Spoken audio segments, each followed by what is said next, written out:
Tallinna Ülikool. Vaikne ja näiliselt rahulik keskkond.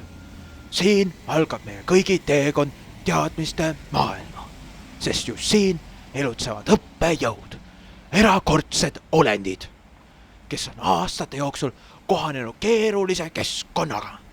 Nad suhtlevad oma liigikaaslastega keeruka keele abil.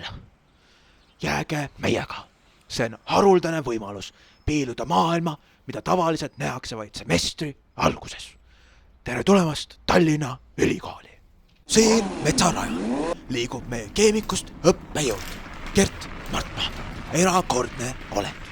Eemal laboris kui mõtetes endised molekulide keskel. Ent ärge eksige, see ei ole puhkus, see on ettevalmistus. Peagi naaseb ta tsivilisatsiooni. See ei ole puhkus, see on mõtlemine liikumises. Meie ees on Katre Luik. Ta teostab erakordselt ja haruldast nähtust eraõppetundi meile andmas. Õppejõud seisab vastamisi tahvliga. Relvaks on tal puupulk. Iga tugev löök vastu tahvli rõhutab mõtet. Pulk liigub kiiresti, peaaegu agressiivselt. See on domineeriv õpetamistehnika. Tahvel kannatab. Õpilane vaikib. Teadmised kanduvad edasi. Ja nüüd, keset tööpäeva, näeme kiired toitumisrituaali. Õppejõud sööb kiirnuudleid, mitte kodus, ainult töö ajal, siis kui on aeg kõige piiratum. See ei ole lõuna, see on ellu jäämine. Meie ees on erakordselt haruldane liik, Tõnu Ploompuu. Mükoloog puhkab, alguses valitseb vaikus, silmad suletud, just kui talveunes seeneniidistiku all. Ta on taas valmis. Uus päev, uus liik. Silmalaug avaneb. Teadus ärkab.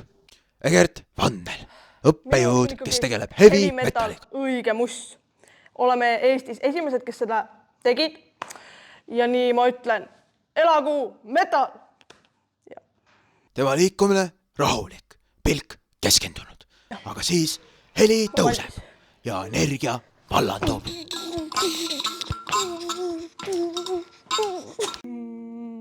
Saades seda erakordset kaadrit on meie kaamera ootamatult märgatud. Instinkt ärkab. Rünnak. Siin korallide vahel on Arno Põllumäe täiesti oma elemendis. Ta ei uju juhuslikult. Iga liigutus on eesmärgipärane. Ta uurib, jälgib ja otsib uusi liike. Iga kiviklibu, iga liikumine võib peita saladuse, mille keegi pole kunagi ennem märganud. Ja nii lõpeb meie rännak õppejõudude mitmekesises maailmas. Nad võivad sõita läbi metsa, sukelduda korallide vahel, süüa kiirnuudleid tööaja kiuste või ärgata vaikselt nagu seeneniidistik kevadel. Erinevad elupaigad, erinevad kombed, kuid üks ühine eesmärk. Teadmiste edasi andmine.